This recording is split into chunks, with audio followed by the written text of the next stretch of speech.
Locker open చేయగానే అందులో office files, albums ఇంకా చాలా డబ్బు ఉంటుంది. ఆల్బమ్ తీసుకొని ఎస్ఐ బయటికి వచ్చేస్తాడు. అందులో స్టెల్లా, యశ్వంత్ క్లోజ్‌గా ఉన్న ఫోటోస్ ఉంటాయి. ఎస్ఐ డైరెక్ట్‌గా యశ్వంత్ ఆఫీస్‌కి వెళ్తాడు.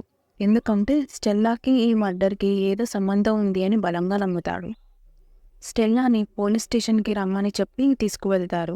స్టెల్లా కంగారు పడుతూ, నాకు దీనికి ఎలాంటి సంబంధం లేదు. అసలు నాకు పెళ్లి కుదిరింది. లవ్ మ్యారేజ్ అని ఏడుస్తుంది. అవునా అంటూ ఎస్ఐ అడుగుతాడు. అవును సార్. 6 నెలలు పట్టింది ఇంట్లో ఒప్పించుకోవడానికి. ఇలా మీరు తీసుకెళ్తున్నారని ఇవన్నీ తెలిస్తే నా పెళ్లి క్యాన్సిల్ అవుతుంది సార్ అని ఏడుస్తుంది. నీ ఫియాన్సీ ఏం చేస్తాడు అని అడుగుతాడు ఎస్ఐ. ఎందుకు సార్ అని అనుమానంగా అడుగుతుంది స్టెల్లా.